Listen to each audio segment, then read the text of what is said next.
Sorry, hold on. Let me make sure. Okay, I think I can hear you. All right, perfect. I can hear you just fine. So, uh, All is it cool if we jump right in? right. Let's do it. Let's do it. All right, perfect.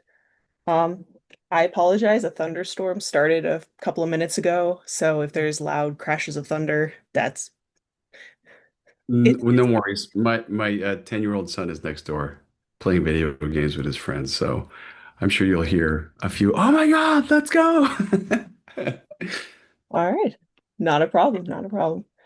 Um, So I want to get to know you a little bit. I Okay. know that you started off as a dancer and then kind of found your way into the acting and business side of the industry. So Mhm. can you give us a little bit of your origin story and how you got to where you are now?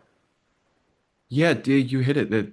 It's dancing. Dancing is kind of where I got my start in terms of performance and understanding emotions. And I discovered dance at an early age through my older brother, actually. He was the one who sort of put me in situations where I had to break out of my shell, so to speak. But yeah, dance was something that I really gravitated towards. I didn't talk much as a young kid. I was just kind of very introverted. I would stay home and read books and play my video games, and that would be it. And so dancing afforded an opportunity for me to physically, how does that mean? Like physically emote through music and interpretation. And that's certainly something I loved. I love the performance aspect of that. I love the emotional aspect of that. Yeah, and then from there, I got into a really bad car accident and fractured both sides of my hip, and I was immobilized for about 3 months and couldn't walk. And so that went my dreams of being a dancer. But a few like like about maybe 8 months later, I discovered the theater when I did a transfer study abroad program in Oxford. And then I would go down to London and watch theater. And that's how it all kind of started for me. I'm really sorry to hear that your dance dreams were dashed very early on. Yeah. It is what it is, I'm here because of all those things. Right. One of those, if it was meant to be, it was meant to be. Exactly. Exactly. Um, I was a dancer as well. I just kind of grew out of it. What discipline? What type of dance? Um, I took classes in all of it, but I really liked tap dance and lyrical. Look at you, same. Lyrical contemporary, that was Yeah. my jam. Yeah. So I am a firm believer that dance never really leaves us. Mhm. So how has your dance background helped inform your career? It's funny, it never does leave us, that's for sure. Um, I'll answer that question, but before I even get there, during the pandemic, I was sitting around talking to my wife about like joy, what brings us joy. Because you're just kind of there introspectively and just not much going on. And what was interesting is that, she's like, I know you're really passionate about dance, but you haven't really danced in a long time. Maybe you should take a class. So I took an online class, 2020, and I rediscovered that joy. I was like, oh my God, I remember how amazing this was. But that craft and that ability to understand your body and uh, how it can articulate certain emotions, certain beats, certain patterns, certain things that you want to emote to an audience or someone who might be experiencing your performance. It carries a lot through my acting. There's the Alexander technique, for example, that allows you to sort of explore your placement and your movement, where you are upstage or downstage. Same thing with like I know it's kind of funny, but like in acting, like drama repertoire programs where you are doing animal work or mask work, it's still movement. It's creating story without even saying a word. So that certainly has carried over. And obviously, in with dance, it's you have to be physically attuned to your body, but also understand choreography. And so that lent itself to roles that I did in the past where it required some action. And most notably, it totally transferred over when I was doing Paper Tigers, which was a martial arts film. And yeah, I mean, it's helped me out quite a bit. As a former dancer, that is good to hear. Yeah. Most of my work is very stationary now, so I have to go out of my way to dance again, but Yeah. I don't mind. Yeah. And it's amazing. Like I said, I didn't really it didn't really dawn on me how much I missed it until I went back. I'm like, oh yeah, I remember this. I remember all of those feelings of joy came rushing back because there was no pressure at that point. It's just the art and the craft. So, and the music. Exactly. So, with that in mind, are you going to explore some dance options, some more movement options in your future? Not in my near future. It's certainly something I would love to do. I it's funny. I feel like I'm so out of practice now that I think the confidence has, you know, escaped me at this point. But I would love to do something like that. I think being in a movie like Paper Tigers really made me realize how much I still had in terms of uh, control in terms of my body. It was like, oh, I forgot how quickly I could pick things up visually and I could just mimic certain things quickly. And so, certainly something I would love to do. I don't know if anyone's making any more dance videos like, you know, Step Up 14 or whatever it is. I mean, I'd love to be part of something like that. That would be cool for sure, for sure. Yeah.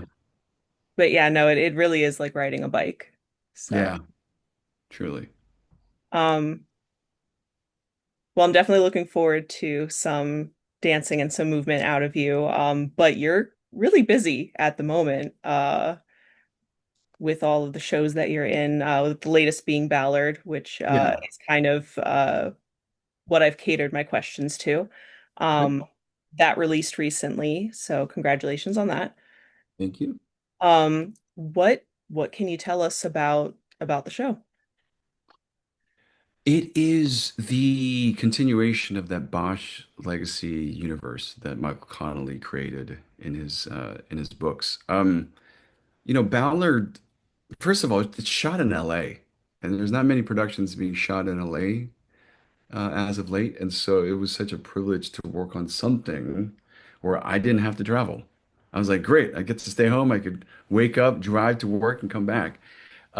So that's one thing that to me stands out. But the show itself is it's an amazing story about, and it's really based on a true story. It's based on an actual person that was conducting or leading a team to unearth and to breathe life into some of these cold cases. And so, it's a story about redemption. It's about breaking the old systems, particularly in the field of policing. And I think it's a very important story to tell through the eyes of someone like Ballard. A person who, it's there's a little bit of me too there. There's a little bit of, misogyny there. There's everything that's involved in this particular character. But what's really important is that the character that Maggie Cooper portrays is a no-nonsense type of person that just wants to solve these cases. And so I think that's what Ballard is essentially. I love it. Um, since this is a continuation of Bosch, do you recommend that people continue like watch that series first before starting Ballard, or is it cool to jump right in? You could definitely jump right in. And to be honest, I didn't even know anything about the Bosch universe until I got the project. That until I got the offer. And so I dove right in. Just trying to get some of the source material, like understanding where my character comes in the actual books, and just kind of getting a sense of tone, like how Bosch is shot and how it's executed.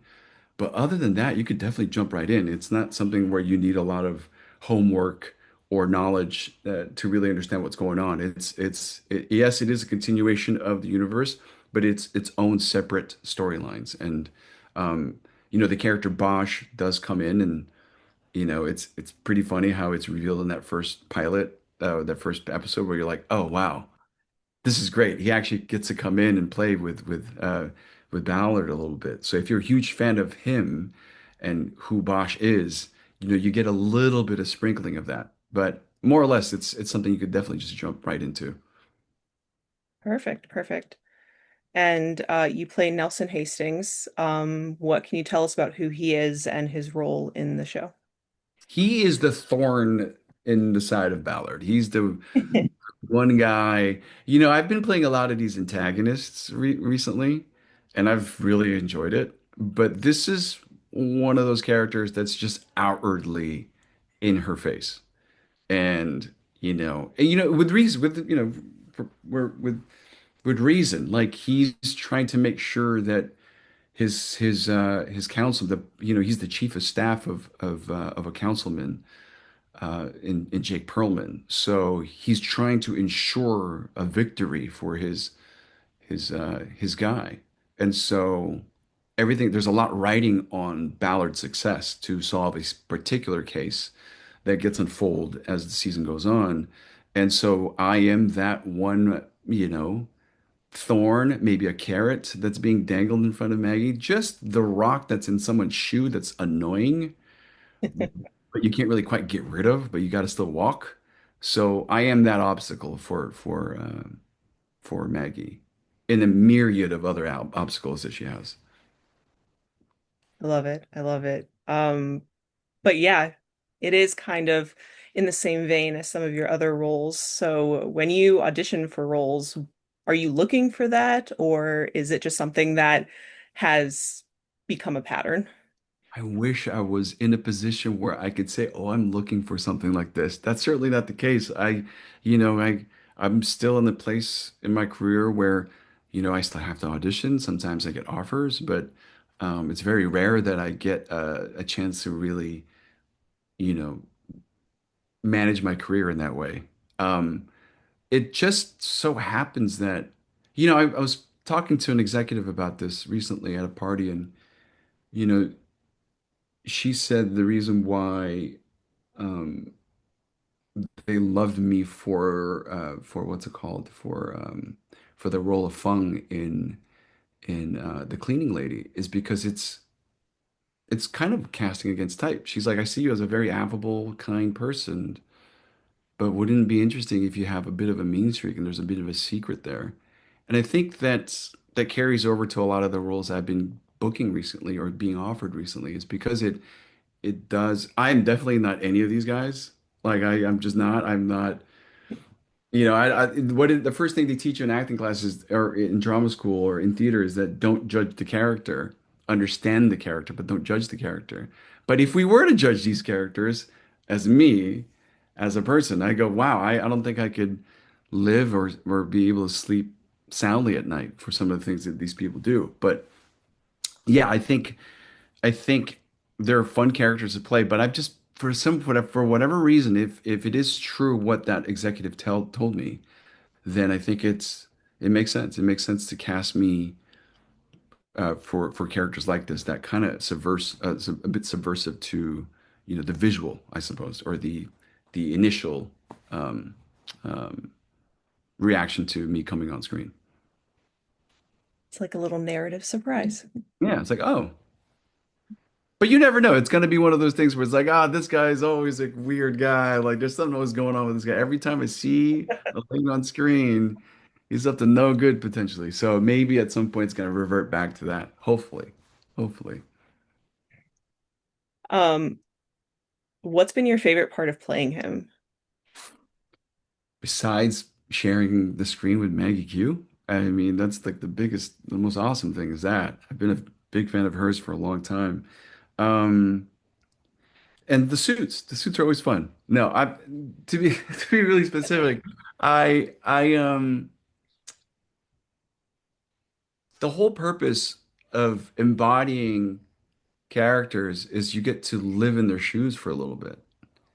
Um, you get to explore what someone like Nelson Hastings, what are some of his motivations, what are his goals, um, and to be a chief of staff of somebody in the political arena was interesting to me.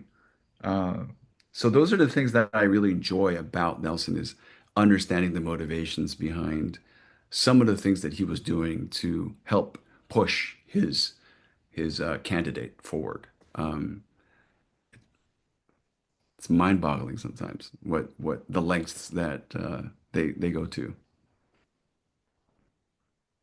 That's really exciting. I haven't finished the series, so I'm excited to see what's to come. All right. Um, what are you looking forward? What are you excited for people to see when they watch the series as a whole?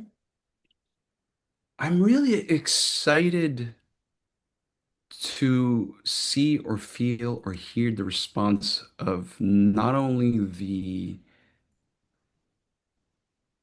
the big fans of of Bosch, but also the new fans that come in. But let's talk more specifically about the old fans or the fans that are coming in from Bosch. I'm excited to see the reaction to this and the little bits and pieces that I've gotten from fans of the show, the previous show, and they've messaged me, they've DM'd me, they tweeted at me or whatever. It's been positive. And I love that. I love that they can enjoy an extension of this ride.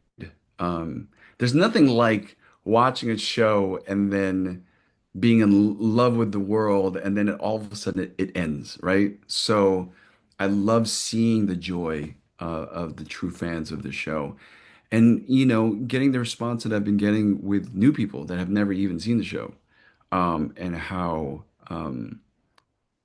great of a story it is. That it's female led for one, but it touches on a lot of certain things, a lot of subject matters that are third rail talking points in fields like policing. And so I think that's really important to see a character like Ballard navigate her way through this world. That's awesome. Uh, Sounds like a very timely piece for sure. It is. It's timely, but it's also timeless because it's still about solving crime. Yeah, And you know, the fact that it was shot in LA, LA is in some ways to me a a character in this story that you get to see how the environment affects the crime or the certain cold cases that Ballard has to solve or at least try to solve, and the people and the society around it and the culture here. I think that's what's really awesome about it. But yeah, it's awesome. that's really cool. Um, in addition to Ballard, you're also uh, head of your company, them too. Mhm. Can you talk a little bit about what the company is, when you founded it, and all that good stuff? It was founded in 2009.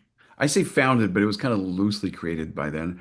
I had quit my job, my day job, and I was looking for something that would allow me to get some of this creative juice out of me because I was just working as a in a publishing company in a magazine, and it wasn't anything remotely as creative that as I wanted it to be. So it started then, and it kind of grew quickly.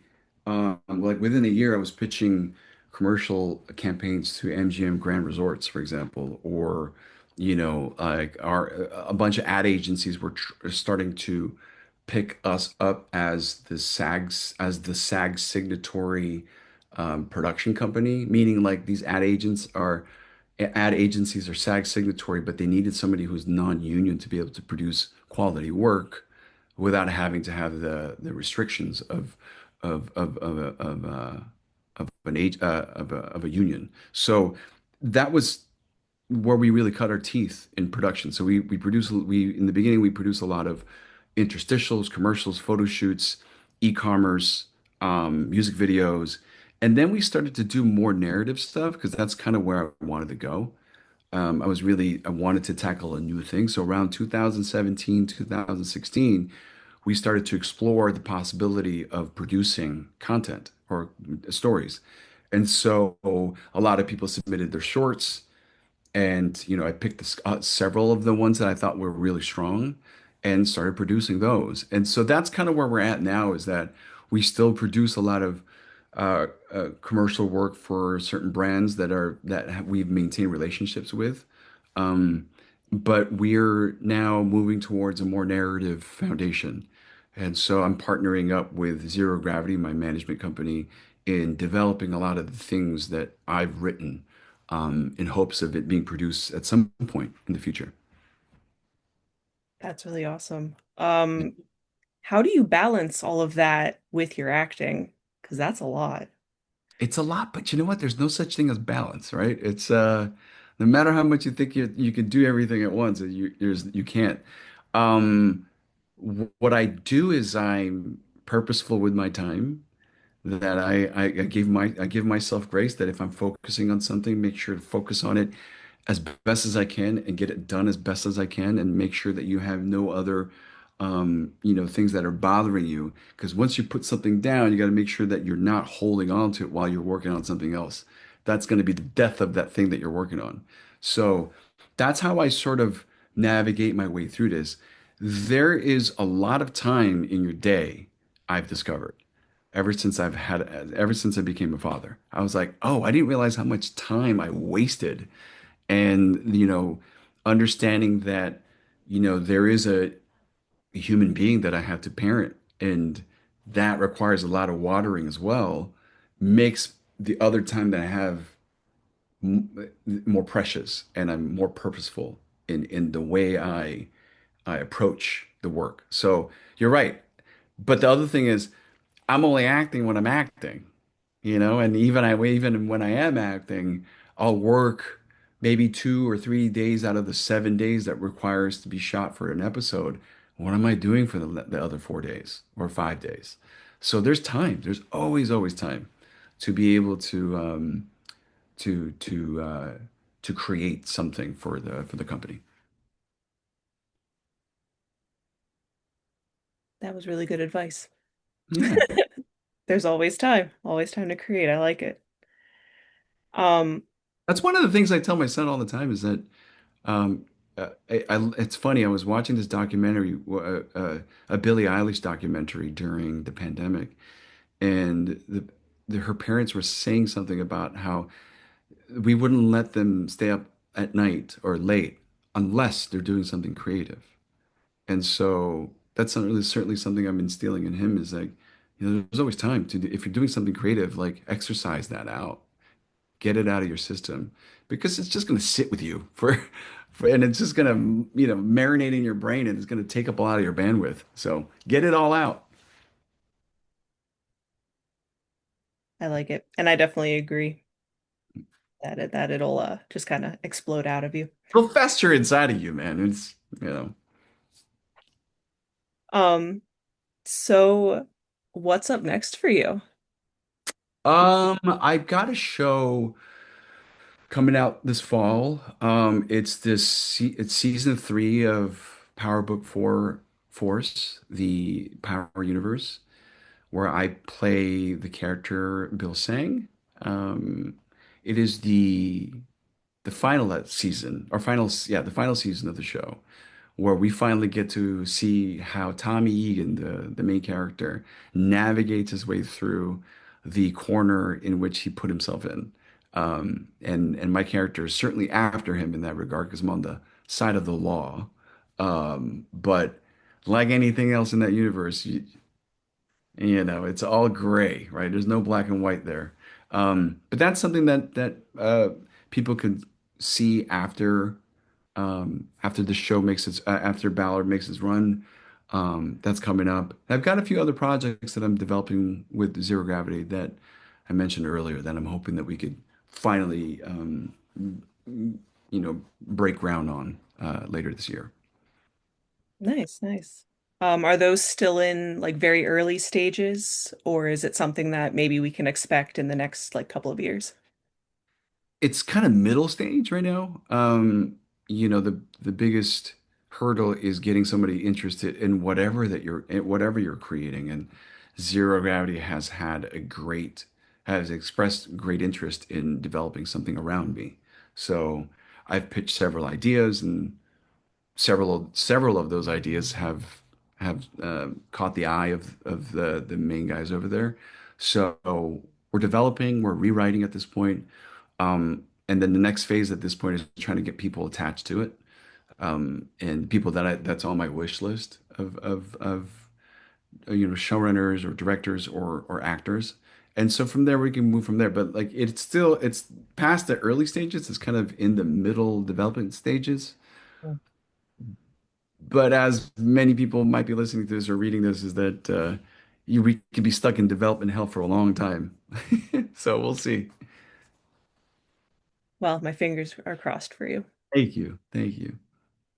Um, in the meantime, where can we follow you to not only keep up with your work, but to support you? Don't follow me because I don't know where I'm going. But if you want to follow me on socials, I'm on Instagram at my name, Alain Uy. I'm on X/Twitter, but I'm barely ever there now. It's just too much work. But you can follow me there at the Alain Uy because there's another person who has my name and hasn't posted anything in like 10 years. But whatever. What are you gonna do? And that's it. Just those two places. Awesome. Well, uh, those were all the questions that I have for you.